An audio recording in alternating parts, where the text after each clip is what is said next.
I have a simplicity riding mower that won't start. Nothing happens when I turn the key. The battery is fully charged. I haven't been able to find a wiring diagram, so I don't know where to begin to troubleshoot it. I have a multimeter and tools.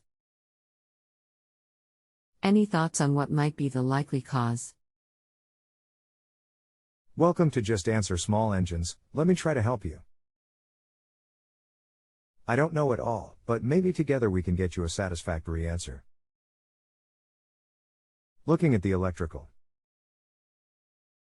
I see a fuse for the ignition, probably under the dash, but not sure of the location. It gets voltage from the starter solenoid, through the fuse, to the key switch.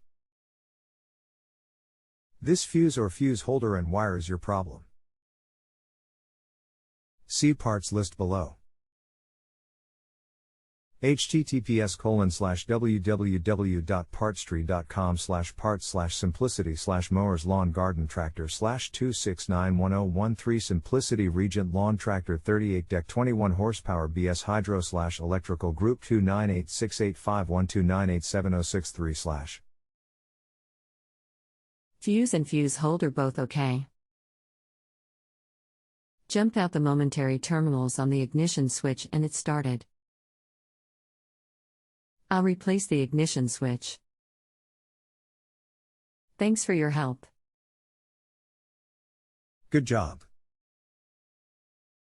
If you have a home improvement or appliance question and want to chat with an expert now, visit justanswer.com/ythi.